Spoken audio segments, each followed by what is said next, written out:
Chapter 15। TikTok TikTok TikTok. Hey Jack, मुझे लगा कि तुमने कहा था कि तुम मुझे शाम को बुलाना चाहते हो। तुमने ली को मुझे जगाने के लिए क्यों नहीं कहा, इससे पहले कि वह गिर जाए?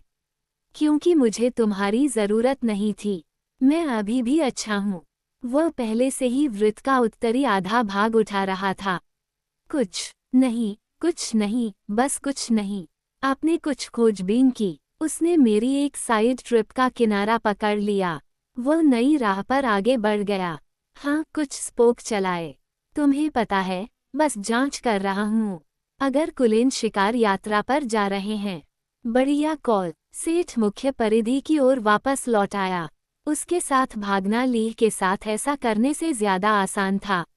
हालांकि वह बहुत कोशिश कर रही थी, लेकिन उसके विचारों में हमेशा एक धार होती थी। वो यहाँ नहीं रहना चाहती थी। वह पिशाचों के प्रति नरमी महसूस नहीं करना चाहती थी जो मेरे दिमाग में चल रही थी। वह सेठ की उनके साथ मधुर दोस्ती से निपटना नहीं चाहती थी, एक ऐसी दोस्ती जो केवल मजबूत होती जा रही थी। अजीब बात है, लेकिन मुझे लगता था कि उसका सबसे बड़ा मुद्दा सिर्फ मैं ही हूँ। जब हम सैम के साथ थे, तो हम हमेशा एक दूसरे को परेशान करते थे। लेकिन अब मेरे प्रति कोई दुश्मनी नहीं थी, सिर्फ कलिंस और बेला थे। मुझे आश्चर्य हुआ कि ऐसा क्यों था। शायद ये सिर्फ आभार था कि मैं उसे जाने के लिए मजबूर नहीं कर रहा था। शायद यह इसलिए था क्योंकि अब मैं उसकी दुश्मनी को बेहतर तरीके से समझ गया था। जो भी हो, लिया के साथ भागना उतना बुरा नहीं था जितना मैंने सोचा था। बेशक, वो इतनी सहज नहीं थी। एस्मे ने उसके लिए जो खाना और कपड़े भेजे थे, वे सब अभी नदी के नीचे की ओर जा रहे थे। मैंने अपना हिस्सा खा लिया था, इसलिए नहीं कि वैम्पायर बन से दूर इसकी गंध लगभग अप्रतिरोध्य थी, बल्कि लिया के लिए आत्मत्याग सहिष्णुता का एक अच्छा उदाहरण पेश करने के लिए उसने मना कर दिया था। दोपहर के आसपास उसने जो छोटा एल्क पकड़ा था, उसने उसकी भूख को पूरी तरह से संतुष्ट नहीं किया था। हालांकि उसका मूड और भी खराब हो गया था। लिया को कच्चा खाना बिल्कुल पसंद नहीं था। शायद हमें पूर्व की ओर भागना चाहिए, सेठ ने सुझाव दिया। गहराई में जाओ, देखो कि क्या वे वहां इंतजार कर रहे हैं। मैं इस बारे में सोच रहा था, मैंने सहमति जताई। लेकिन चलो इसे तब करते हैं जब हम सब जाग रहे होते हैं। मैं अपनी सुरक्षा में ढील नहीं देना चाहता। हमें इसे कलन के प्रयास से पहले ही कर लेना चाहिए। हालांकि जल्दी ही। सही, इसने मुझे सोचने पर मजबूर कर दिया। अगर कुलीन सुरक्षित रूप से तत्काल क्षेत्र से बाहर निकलने में सक्षम थे, तो उन्हें वास्तव में चलते रहना चाहिए था। उन्हें शायद उसी क्षण भाग जाना चाहिए था जब हम उन्हें चेतावनी देने आए थे। उन्हें अन्य खुदाई का खर्च उठाने में सक्षम होना चाहिए था, और उनके उत्तर में दोस्त थे, है न? बेला को ले लो और भाग जाओ। यह उनकी समस्याओं का एक स्पष्ट उत्तर लग रहा था। मुझे शायद ये सुझाव देना चाहिए था, लेकिन मुझे डर था कि वे मेरी बात सुनेंगे। और मैं नहीं चाहता था कि बेला गायब हो जाए और कभी पता न चले कि वह बच पाई या नहीं। नहीं, ये बेवकूफ़ी थी। मैं उन्हें जाने के लिए कहूँगा। उनका वहाँ रहना कोई मतलब नहीं रखता, और अगर बेला चली जाए तो यह मेरे लिए बेहतर होगा, कम दर्दनाक नहीं, बल्कि स्वस्थ होगा। अब ये कहना आसान है, जब बेला वहाँ नहीं थी, मुझे देखकर बहुत रोमांचित दिख रही थी और साथ ही अपने नाखूनों से जीवन को जकड़ रही थी। ओह, मैंने एडवर्ड से इस बारे में पहले ही पूछ लिया है, सेठ ने सोचा। क्या? मैंने उससे पूछा कि वे अभी तक क्यों नहीं उड़े हैं। तान्या के घर या किसी और जगह चले गए हैं। इतनी दूर कि सैम उनके पीछे न आ सके। मुझे खुद को याद दिलाना पड़ा कि मैंने कलन को यही सलाह देने का फैसला किया था, कि यह सबसे अच्छी सलाह थी। इसलिए मुझे सेठ पर गुस्सा नहीं होना चाहिए क्योंकि उसने मेरे हाथों से काम छीन लिया। बिल्कुल भी गुस्सा नहीं। तो फिर उन्होंने क्या कहा? क्या वे किसी खिड़की का इंतजार कर रहे हैं? नहीं, वे नहीं जा रहे हैं। और यह अच्छी खबर नहीं लगनी चाहिए। क्यों नहीं? ये तो बेवकूफ़ी है, सेठ ने कहा, अब रक्षात्मक होकर। कार्लिसले के पास जिस तरह की चिकित्सा सुविधा है, उसे बनाने में कुछ समय लगता है। उसके पास बेला की देखभाल के लिए सभी जरूरी सामान है, और ज्यादा सामान पाने के लिए उसके पास योग्यताएं भी हैं। यही एक कारण है कि वे शिकार करना चाहते हैं। कार्लिस्ले को लगता है कि उन्हें जल्द ही बेला के लिए ज्यादा खून की जरूरत पड़ने वाली है। वो अपने लिए स्टोर किए गए सभी ओ नेगेटिव का इस्तेमाल कर रही है। उसे कमजोर रक्त पसंद नहीं है। स्टॉकपाइल को खाली करना। वो कुछ और खरीदने जा रहा है। क्या आप जानते हैं कि आप रक्त खरीद सकते हैं? अगर आप डॉक्टर हैं। मैं अभी भी तार्किक होने के लिए तैयार नहीं था, फिर भी बेवकूफ़ी लगती है। वे ज्यादातर चीजें अपने साथ ला सकते थे, है न? और जहां भी जाते हैं अपनी ज़रूरत की चीजें चुरा लेते हैं। जब आप मरे हुए हों तो कानूनी बकवास की कौन परवाह करता है? एडवर्ड उसे ले जाने में कोई जोखिम नहीं लेना चाहता। वह पहले से बेहतर है। गंभीरता से सेठ सहमत था। उसके दिमाग में वह बेला की ट्यूब से जुड़ी मेरी यादों की तुलना कर रहा था। पिछली बार जब वह घर से बाहर निकला था तब उसने उसे देखा था।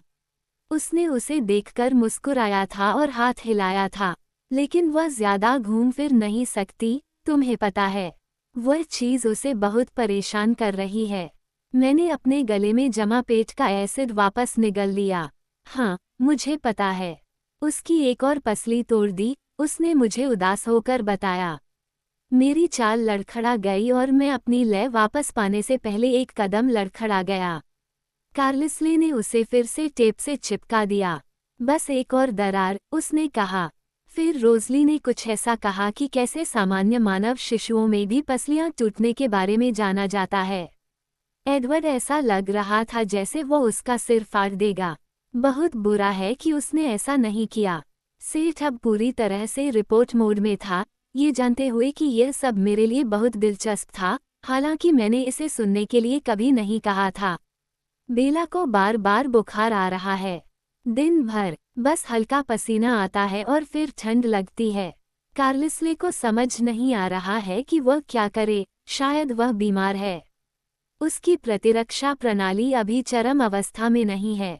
हाँ, मुझे यकीन है कि यह महज एक संयोग है। हालांकि वह अच्छे मूड में है। वह चाली के साथ बातें कर रही थी, हंस रही थी और सब कुछ कर रही थी। चाली, क्या तुम्हारा क्या मतलब है? वह चाली से बात कर रही थी। अब सेठ की चाल लड़खड़ा गई। मेरे गुस्से ने उसे चौंका दिया। लगता है वह उससे बात करने के लिए हर दिन फ़ोन करता है। कभी कभी उसकी माँ भी फ़ोन करती है। बेला अब बहुत बेहतर लग रही है, इसलिए वह उसे आश्वस्त कर रही थी कि वह ठीक हो रही है, ठीक हो रही है।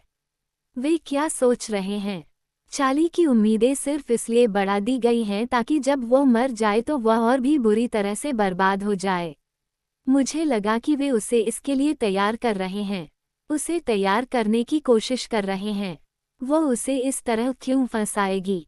सेठ ने चुपचाप सोचा, शायद वह मरेगी नहीं। मैंने गहरी सांस ली, खुद को शांत करने की कोशिश की। सेठ, अगर वह इससे उबर भी जाती है तो भी वह इंसान नहीं है। वो ये जानती है और बाकी लोग भी। अगर वह नहीं मरती तो उसे एक लाश की तरह बहुत ही भरोसेमंद तरीके से अभिनय करना होगा। बच्चे, या तो वह करेगी या गायब हो जाएगी। मुझे लगा कि वे चाली के लिए यह आसान बनाने की कोशिश कर रहे थे। क्यों? सोचो, ये बेला का विचार है। किसी ने कुछ नहीं कहा, लेकिन एडवर्ड का चेहरा कुछ हद तक वैसा ही था जैसा आप अभी सोच रहे हैं। एक बार फिर खून चूसने वाले के साथ उसी तरंगदैर्घ्य पर हम कुछ मिनट तक चुपचाप दौड़ते रहे। मैंने एक नई लाइन के साथ दक्षिण की ओर दौड़ना शुरू किया। ज्यादा दूर मत जाओ। क्यों? बेला ने मुझसे कहा कि मैं तुम्हें रुकने के लिए कहूँ। मेरे दांत आपस में चिपक गए। एलिस भी तुम्हें चाहती है। वह कहती है कि वह घंटाघर में पिशाच चमगादड़ की तरह अटारी में लटके लटके थक गई है। सेठ ने ठहाका लगाया। एडवर्ड के साथ पहले से ही स्विच ऑफ कर रहा था। बेला का तापमान स्थिर रखने की कोशिश कर रहा हूँ, जरूरत के हिसाब से ठंडा से गर्म। मुझे लगता है अगर तुम ऐसा नहीं करना चाहती तो मैं वापस जा सकता हूँ। नहीं, मुझे समझ आ गया, मैं चिल्लाया। ठीक है। सेठ ने कोई और टिप्पणी नहीं की। उसने खाली जंगल पर बहुत ध्यान केंद्रित किया। मैंने अपना दक्षिणी मार्ग जारी रखा, कुछ नया खोजने की तलाश में। जब मैं बस्ती के पहले संकेतों के करीब पहुंचा तो मैंने वापस मुड़ लिया। अभी शहर के पास नहीं था, लेकिन मैं फिर से भेड़ियों की अफवाह नहीं फैलाना चाहता था। हम लंबे समय से अच्छे और अदृश्य थे। मैं घर की ओर लौटते हुए परिधि से होकर गुजरा। हालांकि मुझे पता था कि यह एक बेवकूफ़ी वाली बात है, लेकिन मैं खुद को रोक नहीं सका। मैं ज़रूर किसी तरह का मसोचिस्ट हूँ। तुम्हारे साथ कुछ भी गलत नहीं है, जैक। यह कोई सामान्य स्थिति नहीं है। चुप रहो, कृपया, सेठ। बंद हो रहा है। इस बार मैंने दरवाजे पर कोई हिचकिचाहट नहीं दिखाई, मैं बस ऐसे अंदर चला गया जैसे कि मैं इस जगह का मालिक हूँ। मुझे लगा कि इससे रोज़ली नाराज़ हो जाएगी, लेकिन यह एक व्यर्थ प्रयास था। रोज़ली या बेला कहीं नज़र नहीं आ रही थी। मैंने बेतहाशा इधर-उधर देखा, उम्मीद थी कि मैं उन्हें कहीं नज़रअंदाज कर दूंगा। मेरा दिल अजीब, असहज तरीके से मेरी पसलियों से टकरा रहा था। वह ठीक है, एडवर्ड फुसफुसाया। या मुझे कहना चाहिए कि वही। एडवर्ड अपने चेहरे को हाथों में लिए सोफे पर लेटा था, उसने बोलने के लिए ऊपर नहीं देखा था। एस्मे उसके बगल में थी, उसकी बाँह उसके कंधों पर कसकर लिपटी हुई थी। हेलो, जेकब, उसने कहा। मुझे बहुत खुशी है कि तुम वापस आ गए। मैं भी, एलिस ने गहरी सांस लेते हुए कहा। वह सीढ़ियों से नीचे उतरी, चेहरा बनाते हुए, जैसे मैं किसी अपॉइंटमेंट के लिए देर से आई हूँ। अरे अरे, मैंने कहा। विनम्र होने की कोशिश करना अजीब लगा। बेला कहाँ है? बाथरूम, एलिस ने मुझसे कहा। ज्यादातर तरल आहार, आप जानते हैं। इसके अलावा, मैंने सुना है कि गर्भावस्था की पूरी बात आपके साथ ऐसा ही करती है। ओह, मैं वहाँ अजीब तरह से खड़ा था, अपनी एड़ियों पर आगे पीछे हिल रहा था। ओह, अद्भुत, रोज़ली ने बड़बड़ाते हुए कहा। मैंने अपना सिर घुमाया और उसे सीढ़ियों के पीछे आधे छिपे हुए हॉल से आते देखा। उसने बेला को धीरे से गोद में उठा रखा था। वह अपनी बाहों में थी, उसके चेहरे पर मेरे लिए एक कठोर व्यंग्य था। मुझे पता था कि मुझे कुछ बुरी गंध आ रही है। और पहले की तरह ही, बेला का चेहरा क्रिसमस की सुबह एक बच्चे की तरह चमक उठा। जैसे मैंने उसके लिए अब तक का सबसे बड़ा तोहफा लाया हो। ये बहुत अनुचित था, जेकब, उसने सांस ली। तुम आ गए। हाय, बेल्स। एस्मे और एडवर्ड दोनों उठ खड़े हुए। मैंने देखा कि रोज़ली ने बेला को कितनी सावधानी से सोफे पर लिटाया। मैंने देखा कि इसके बावजूद बेला का चेहरा सफ़ेद हो गया और उसने अपनी सांस रोक ली, जैसे कि वह कोई आवाज़ नहीं करना चाहती थी, चाहे उसे कितना भी दर्द क्यों न हो। एडवर्ड ने अपना हाथ उसके माथे पर और फिर उसकी गर्दन पर फिराया। उसने ऐसा दिखाने की कोशिश की कि वो बस अपने बालों को पीछे की ओर झटक रही थी, लेकिन मुझे तो ये डॉक्टरी परीक्षण जैसा लग रहा था। क्या तुम्हें ठंड लग रही है? वह बुदबुदाया। मैं ठीक हूँ। बेला, तुम्हें पता है कि कार्लिसले ने तुमसे क्या कहा था? रोज़ली ने कहा। किसी भी बात को कमतर मत आंको। इससे हमें तुम दोनों की देखभाल करने में कोई मदद नहीं मिलेगी। ठीक है, मुझे थोड़ी ठंड लग रही है। एडवर्ड, क्या तुम मुझे वह कंबल दे सकते हो? मैंने आंखें घुमाईं। क्या यही कारण नहीं है कि मैं यहाँ हूँ? तुम अभी अभी आई हो, बेला ने कहा। पूरा दिन दौड़ने के बाद, मैं शर्त लगा सकती हूँ। 1 मिनट के लिए अपने पैर ऊपर रखो। मैं शायद कुछ ही समय में फिर से वार्म अप कर लूँगी। मैंने उसे अनदेखा किया, सोफे के बगल में फर्श पर जाकर बैठ गया जबकि वह अभी भी मुझे बता रही थी कि क्या करना है। उस समय, हालांकि मुझे यकीन नहीं था कि कैसे। वो बहुत कमज़ोर लग रही थी, और मैं उसे हिलाने से डर रहा था, यहाँ तक कि उसके चारों ओर अपनी बाहें डालने से भी। इसलिए मैं बस उसके बगल में सावधानी से झुका, अपनी बाँह को उसकी लंबाई के साथ आराम दिया, और उसका हाथ पकड़ लिया। फिर मैंने अपना दूसरा हाथ उसके चेहरे पर रखा। ये बताना मुश्किल था कि उसे सामान्य से ज़्यादा ठंड लग रही थी या नहीं। धन्यवाद, जैक, उसने कहा, और मैंने एक बार उसे कांपते हुए महसूस किया। हाँ, मैंने कहा। एडवर्ड बेला के पैरों के पास सोफे की बाँह पर बैठा था, उसकी नज़रें हमेशा उसके चेहरे पर टिकी थीं। कमरे में इतनी अधिक सुनने की क्षमता होने के कारण यह आशा करना बहुत अधिक था कि कोई भी मेरे पेट की गड़गड़ाहट को नहीं सुनेगा। रोज़ली, तुम जेकब के लिए रसोई से कुछ क्यों नहीं लाती? एलिस ने कहा। अब वह अदृश्य थी, सोफे के पीछे चुपचाप बैठी हुई थी। रोसेली अविश्वास से उस स्थान को देखती रही जहां से एलिस की आवाज आई थी। वैसे भी, धन्यवाद, एलिस, लेकिन मुझे नहीं लगता कि मैं ब्लोरी के थूक में कुछ खाना चाहूंगा। मुझे यकीन है कि मेरा शरीर विष को बहुत अच्छी तरह से नहीं लेगा। रोज़ली कभी भी एस्मे को इस तरह का आतिथ्य न दिखाकर शर्मिंदा नहीं करेगी। बिल्कुल नहीं, ब्लोरी ने मीठी मीठी आवाज में कहा, जिस पर मुझे तुरंत भरोसा नहीं हुआ। वो उठी और कमरे से बाहर चली गई।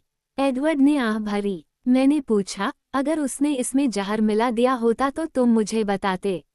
हाँ, एडवर्ड ने वादा किया, और किसी कारण से मैंने उस पर विश्वास कर लिया। रसोई में बहुत ज्यादा धमाका हुआ और धातु के साथ दुर्व्यवहार किए जाने की आवाज भी अजीब तरह से आ रही थी। एडवर्ड ने फिर से आह भरी, लेकिन थोड़ा मुस्कुराया भी।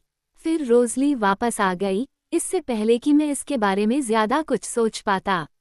एक प्रसन्न मुस्कान के साथ उसने मेरे बगल में फर्श पर एक चांदी का कटोरा रख दिया। आनंद लो, संकर जाति का। यह शायद एक बड़ा मिक्सिंग बाउल था, लेकिन उसने बाउल को वापस मोड़ दिया जब तक कि यह लगभग कुत्ते के बर्तन जैसा आकार का नहीं हो गया। मुझे उसकी त्वरित शिल्पकला से प्रभावित होना पड़ा, और उसका विवरण पर ध्यान। उसने फिदो शब्द को किनारे से खरोंच दिया। बहुत बढ़िया लिखावट, क्योंकि खाना बहुत अच्छा लग रहा था। स्टेक और एक बड़ा बेग डालू, सभी सामग्री के साथ। मैंने उससे कहा, धन्यवाद, ब्लोंडी। वो खर्राटे लेती हुई बोली, अरे, क्या तुम जानते हो कि दिमाग वाले गोरे को क्या कहते हो? मैंने पूछा, और फिर उसी सांस में कहा, गोल्डन रिट्रीवर। मैंने भी यह सुना है, उसने कहा, अब मुस्कुराना बंद कर दिया। मैं प्रयास जारी रखूंगा, मैंने वादा किया, और फिर मैं जुट गया। उसने घिनौना चेहरा बनाया और आंखें घुमाईं। फिर वह एक आराम कुर्सी पर बैठ गई और बड़ी टीवी पर चैनल इतनी तेजी से बदलने लगी कि उसे देखने के लिए कुछ भी नहीं सूझा। खाना अच्छा था, हवा में पिशाच की बदबू के बावजूद। मुझे इसकी आदत हो रही थी। हुआ ऐसा कुछ नहीं जो मैं करना चाहता था, बिल्कुल। जब मेरा काम खत्म हो गया, हालांकि मैं कटोरा चाटने के बारे में सोच रहा था, बस रोज़ली को शिकायत करने के लिए कुछ देने के लिए, मैंने महसूस किया कि बेला की ठंडी उंगलियां मेरे बालों को धीरे से खींच रही थीं। उसने मेरे बालों को मेरी गर्दन के पीछे थपथपाया। बाल कटवाने का समय हो गया है न? तुम्हारे बाल थोड़े झबरा हो रहे हैं, उसने कहा। शायद, मुझे अंदाजा लगाने दो, क्या यहाँ कोई पेरिस के किसी सैलून में बाल काटता था?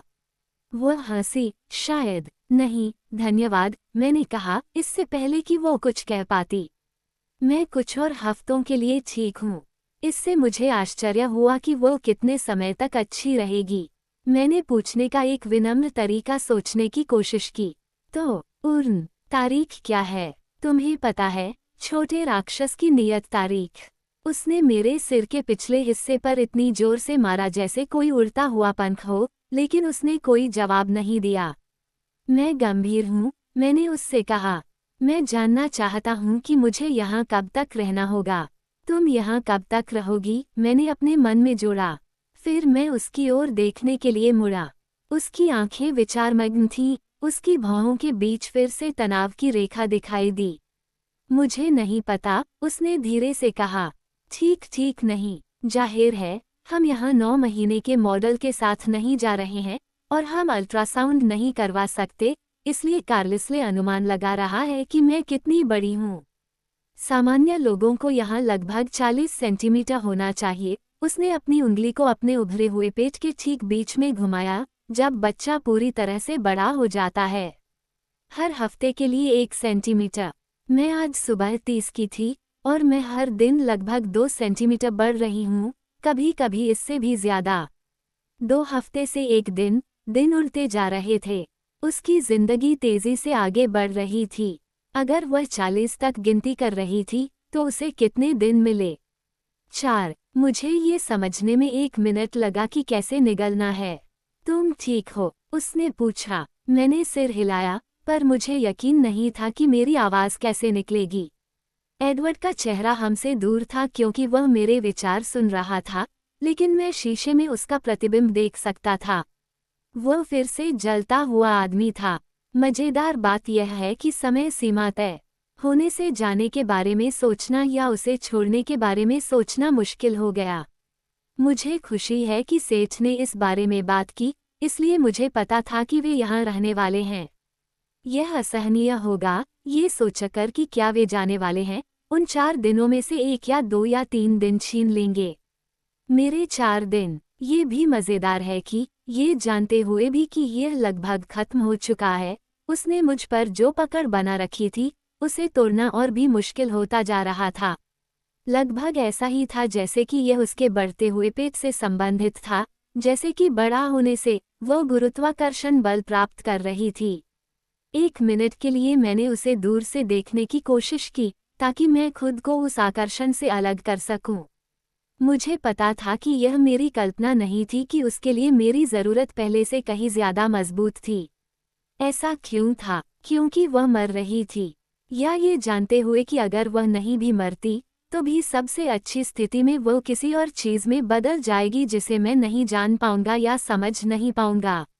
उसने अपनी उंगली मेरे गाल पर फिराई और जहां उसने छुआ वहां मेरी त्वचा गीली थी। सब ठीक हो जाएगा, उसने कुछ इस तरह कहा। इससे कोई फर्क नहीं पड़ता कि शब्दों का कोई मतलब नहीं था। उसने यह बात उसी तरह कही जैसे लोग बच्चों को बेतुकी नर्सरी कविताएं गाते हैं। रॉक ए बाय बेबी। ठीक है, मैंने बुदबुदाया। वह मेरी बांह पर झुक गई और अपना सिर मेरे कंधे पर टिका लिया। मुझे नहीं लगा था कि तुम आओगे। सेठ ने कहा था कि तुम आओगे और एडवर्ड ने भी कहा था, लेकिन मैंने उन पर विश्वास नहीं किया। क्यों नहीं? मैंने रूखेपन से पूछा। तुम यहाँ खुश नहीं हो, लेकिन फिर भी तुम यहाँ आए। आप मुझे यहाँ चाहते थे, मुझे पता है, लेकिन तुम्हें आने की ज़रूरत नहीं थी, क्योंकि तुम्हें यहाँ रखना मेरे लिए उचित नहीं है। मैं समझ सकता था। 1 मिनट के लिए शांति छा गई। एडवर्ड ने अपना चेहरा फिर से ठीक किया। उसने टीवी की तरफ देखा, जबकि रोज़ली चैनल बदल रही थी। वह 600 में थी। मुझे आश्चर्य हुआ कि शुरुआत में वापस आने में कितना समय लगेगा। आने के लिए धन्यवाद, बेला फुसफुसाए। क्या मैं आपसे कुछ पूछ सकता हूँ? मैंने पूछा। बिल्कुल। एडवर्ड ऐसा नहीं लग रहा था कि वह हम पर ध्यान दे रहा था, लेकिन वह जानता था कि मैं क्या पूछने वाली थी, इसलिए उसने मुझे बेवकूफ़ नहीं बनाया। तुम मुझे यहाँ क्यों चाहते हो? सेठ तुम्हें गर्म रख सकता है, और उसके आसपास रहना शायद आसान है, खुशमिजाज छोटा बदमाश। लेकिन जब मैं दरवाजे से अंदर आता हूँ, तो तुम ऐसे मुस्कुराते हो जैसे मैं दुनिया में तुम्हारा सबसे पसंदीदा व्यक्ति हूँ। आप उनमें से एक हैं। ये बहुत बुरा है, तुम्हें पता है। हाँ, उसने आह भरी। माफ़ करना। क्यों? लेकिन आपने इसका उत्तर नहीं दिया। एडवर्ड फिर से दूसरी तरफ देख रहा था, जैसे वह खिड़की से बाहर देख रहा हो। उसका चेहरा प्रतिबिंब में खाली था। जब तुम यहाँ होते हो तो मुझे लगता है कि मैं पूरा हो गया हूँ, जेकब। जैसे मेरा पूरा परिवार एक साथ है। मेरा मतलब है, मुझे लगता है कि यही है। जैसे अब तक मेरा कभी इतना बड़ा परिवार नहीं रहा। यह अच्छा है। वह आधे सेकंड के लिए मुस्कुराई। लेकिन जब तक तुम यहाँ नहीं हो, ये पूरा नहीं है। मैं कभी भी तुम्हारे परिवार का हिस्सा नहीं बनूंगा, बेला। मैं वहाँ हो सकता था। मैं वहाँ अच्छा होता, लेकिन वह बस एक दूर का भविष्य था जो जीने का मौका मिलने से बहुत पहले ही मर गया। आप हमेशा से मेरे परिवार का हिस्सा रहे हैं, उसने असहमति जताते हुए कहा। मेरे दांत किटकिटाने जैसी आवाज आई। ये तो बकवास जवाब है। क्या अच्छा है? क्या होगा अगर मैं कहूँ, जेकब, मुझे तुम्हारे दर्द से खुशी मिलती है? मुझे उसकी छटपटाहट महसूस हुई। तुम्हें ये ज्यादा पसंद आएगा, उसने फुसफुसा कर कहा। कम से कम यह आसान है। मैं इसे समझ सकता हूँ। मैं इससे निपट सकता हूँ।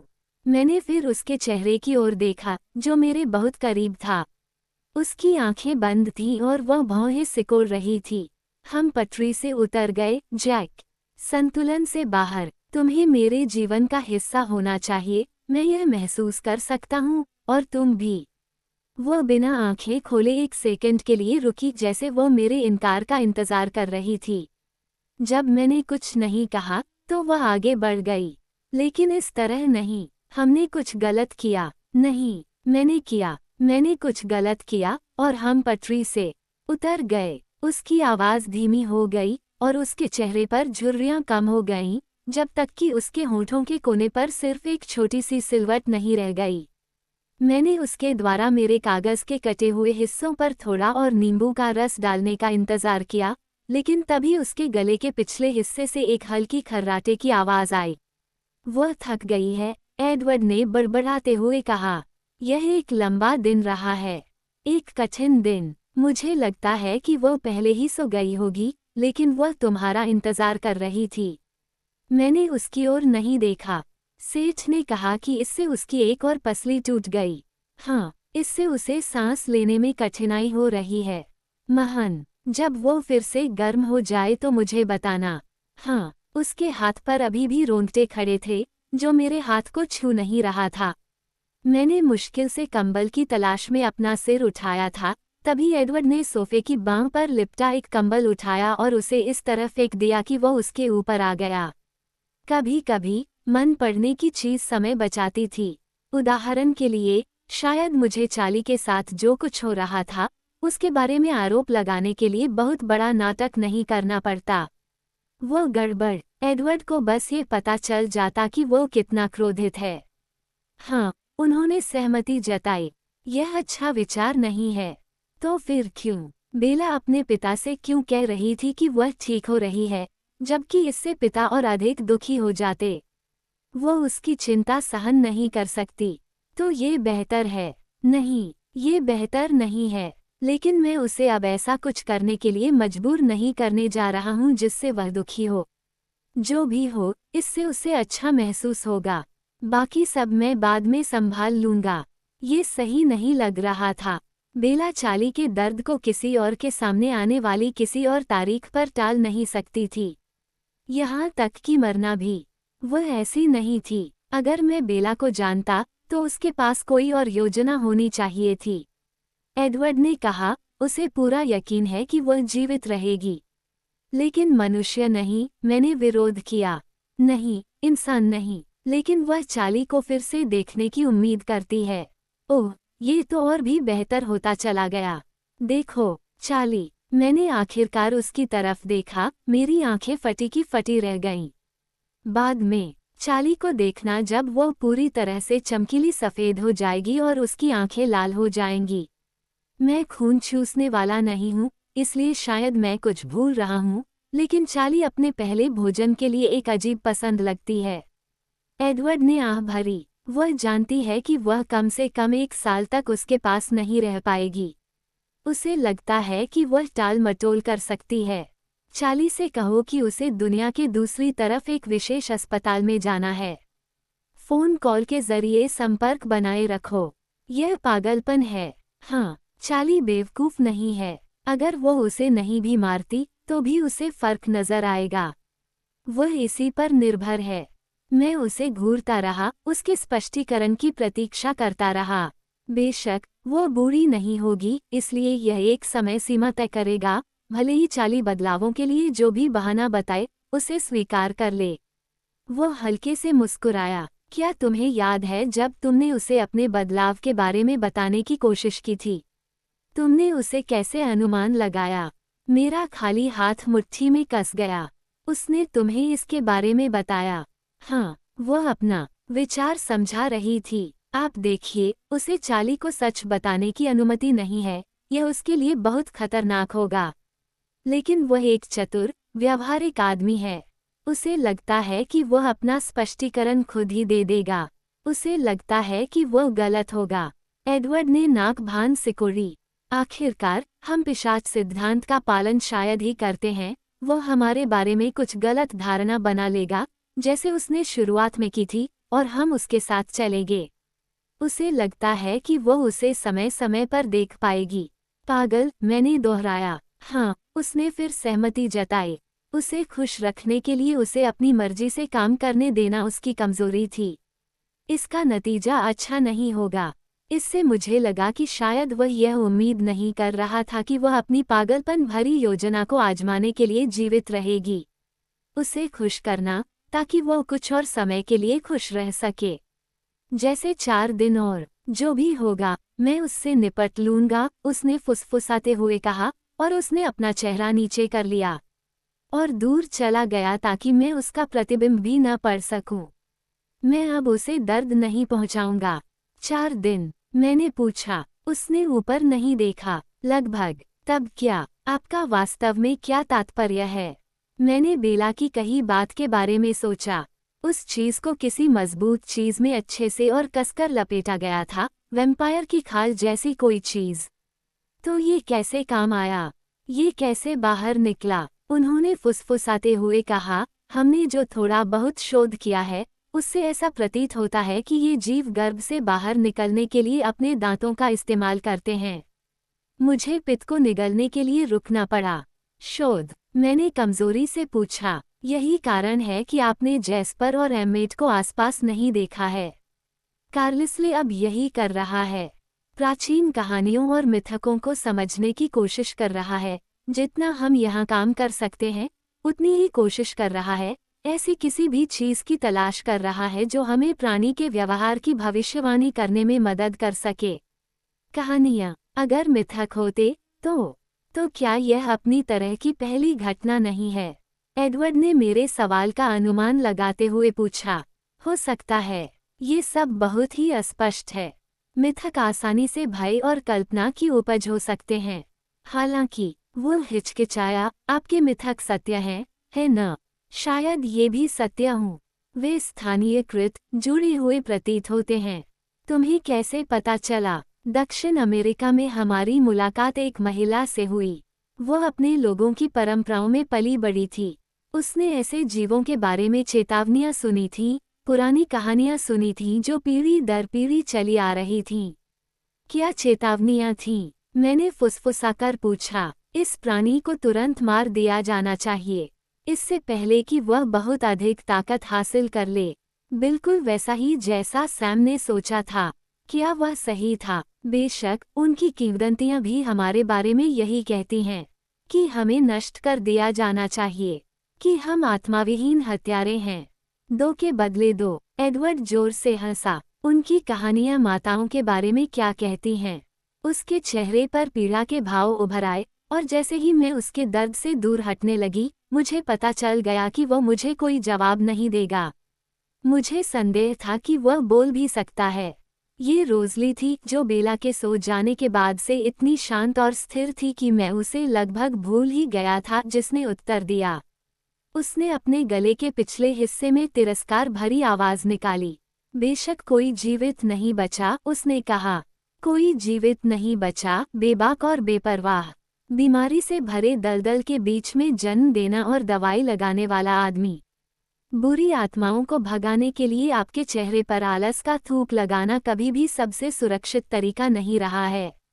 यहाँ तक कि सामान्य प्रसव भी आधे समय में खराब हो जाते हैं।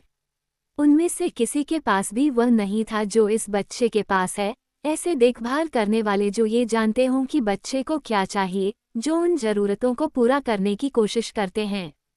एक डॉक्टर जो पिशाच प्रकृति के बारे में पूरी तरह से अद्वितीय ज्ञान रखता है। बच्चे को यथासंभव सुरक्षित रूप से जन्म देने की योजना। ऐसा जहर जो किसी भी गलत चीज को ठीक कर देगा। बच्चा ठीक हो जाएगा, और अगर वे दूसरी माताएं होती तो शायद बच जाती, अगर उनके पास वह होता, अगर वे पहले से ही मौजूद होती। कुछ ऐसा जिस पर मुझे यकीन नहीं है, उसने तिरस्कारपूर्वक सूंघते हुए कहा। बच्चा, बच्चा, जैसे कि यही सब मायने रखता था। बेला की जिंदगी उसके लिए एक छोटी सी बात थी जिसे आसानी से नजरअंदाज किया जा सकता था। एडवर्ड का चेहरा बर्फ की तरह सफेद हो गया। उसके हाथ पंजों में बदल गए। पूरी तरह से अहंकारी और उदासीन, रोज़ली अपनी कुर्सी पर इस तरह मुड़ी कि उसकी पीठ उसकी तरफ थी। वह आगे की ओर झुककर बैठ गया। मुझे अनुमति दे, मैंने सुझाव दिया। वह रुका और एक भौं उठाई। चुपचाप मैंने अपना डॉगी बाउल फर्श से उठा लिया। फिर अपनी कलाई को तेजी से और ताकत से घुमाते हुए मैंने उसे ब्लोंडी के सिर के पीछे इतनी जोर से फेंका कि एक तेज धमाके के साथ वह कमरे में उछला और सीढ़ियों के नीचे लगे मोटे न्यूल पोस्ट से गोल ऊपरी टुकड़ा टूटकर अलग हो गया। बेला ने छटपटाई, लेकिन वह नहीं जागी। गूंगी गोरी, मैंने बुदबुदाया। रोसेली ने धीरे से अपना सिर घुमाया और उसकी आंखें चमक रही थीं। तुमने मेरे बालों में खाना डाल दिया। उसने ऐसा किया। मैं टूट गया। मैंने बेला से खुद को दूर खींच लिया ताकि मैं उससे हिला न सकूं, और इतना हंसा कि मेरे चेहरे पर आंसू बहने लगे। सोफे के पीछे से मैंने एलिस की खनकती हुई हंसी सुनी। मुझे आश्चर्य हुआ कि रोज़ली क्यों नहीं उठी। मुझे इसकी उम्मीद थी, लेकिन फिर मुझे एहसास हुआ कि मेरी हंसी ने बेला को जगा दिया था, हालांकि वह असली शोर के दौरान सो रही थी। इसमें इतना मजाक क्या है? वह बुदबुदाई। मैंने उसके बालों में खाना डाल दिया। मैंने फिर से हंसते हुए उससे कहा, मैं ये बात नहीं भूलूंगी, कुत्ते, रोसेली ने फुसफुसाते हुए कहा। गोरी औरत की याददाश्त मिटाना इतना मुश्किल नहीं है, मैंने जवाब दिया। बस उसके कान में फूंक मारो। कुछ नए चुटकुले लाओ, वह झल्लाकर बोली। चलो जैक, रोज को अकेला छोड़ दो। बेला ने बीच में ही बात रोक दी और एक तेज सांस ली। उसी पल एडवर्ड मेरे ऊपर झुक गया और कंबल को हटा दिया। वह ऐंठने लगी, उसकी पीठ सोफे से झुक गई। वह तो बस, वह हौंफते हुए बोली, खींच रहा है। उसके होंठ सफ़ेद थे और उसके दांत आपस में इस तरह चिपके हुए थे जैसे वह चीख को रोकने की कोशिश कर रही हो। एडवर्ड ने अपने दोनों हाथ उसके चेहरे के दोनों ओर रख दिए। कार्लिसल, उसने तनावपूर्ण, धीमी आवाज में पुकारा। यही, डॉक्टर ने कहा। मैंने उसे अंदर आते नहीं सुना था। ठीक है, बेला ने कहा, अभी भी गहरी और उथली सांस लेते हुए। सोचो कि यह खत्म हो गया है। बेचारे बच्चे के पास पर्याप्त जगह नहीं है, बस इतना ही। वह बहुत बड़ा हो रहा है। ये स्वीकार करना वाकई मुश्किल था। वह प्यार भरी आवाज़ जो वह उस चीज़ का वर्णन करने के लिए इस्तेमाल करती थी जो उसे तोड़ रही थी। खासकर रोसेली की बेरुखी के बाद। मुझे लगा कि काश मैं भी बेला पर कुछ फेंक सकता। वह मेरे मूड को नहीं समझ पाई। तुम्हें पता है, वो मुझे तुम्हारी याद दिलाता है, जैक, उसने स्नेह भरे स्वर में कहा, अभी भी हौंफ रही थी। मेरी तुलना उस चीज़ से मत करो, मैंने दांतों तले उंगली दबाते हुए कहा। मैं सिर्फ तुम्हारे विकास की गति से मतलब रखती थी, उसने कहा, ऐसा लग रहा था जैसे मैंने उसकी भावनाओं को ठेस पहुंचाई हो। अच्छा, तुम एकदम से बढ़ गए। मैं देख सकती थी कि तुम हर मिनट लंबे होते जा रहे हो। वह भी ऐसा ही है, बहुत तेजी से बढ़ रहा है। मैंने अपनी जीभ को इतना जोर से काटा कि मैं जो कहना चाहती थी वह न कह सकी। मेरे मुंह में खून का स्वाद आ गया।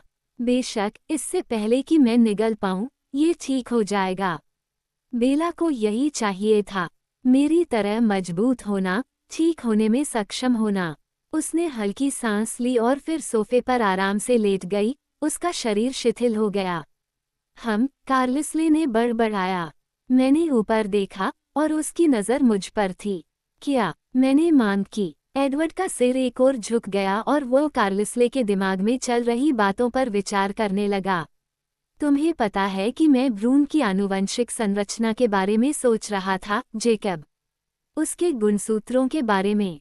इसके बारे में क्या? ठीक है, आपकी समानताओं को ध्यान में रखते हुए। समान, मैंने गुर्राहट के साथ कहा, क्योंकि मुझे बहुवचन पसंद नहीं था। तेजी से विकास, और ये तथ्य कि एलिस तुम दोनों को नहीं देख सकती। मुझे लगा जैसे मेरा चेहरा खाली हो गया है। मैं उस दूसरे के बारे में भूल गया था। खैर, मुझे आश्चर्य है कि क्या इसका मतलब यह है कि हमारे पास इसका उत्तर है। क्या समानताएं जीन में गहरी हैं? 24 जोड़े, एडवर्ड ने धीरे से कहा।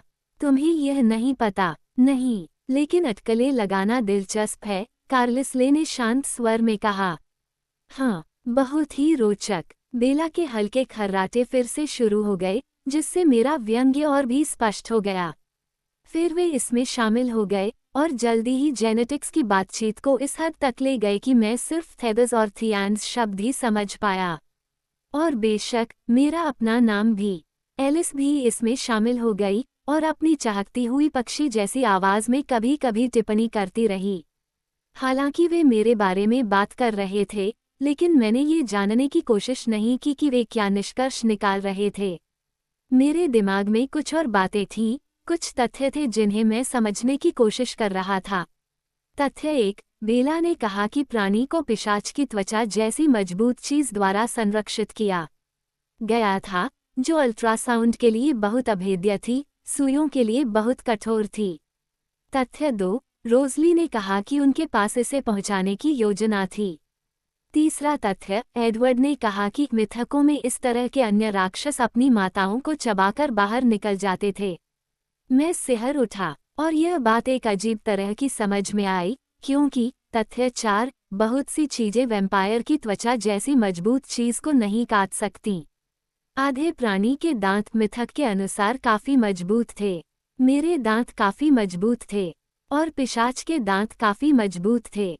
ये स्पष्ट बात नजरअंदाज करना मुश्किल था, लेकिन मैं चाहता था कि मैं ऐसा कर पाता, क्योंकि मुझे इस बात का पूरा अंदाजा था कि रोजली ने उस चीज को सुरक्षित तरीके से बाहर निकालने की योजना कैसे बनाई थी।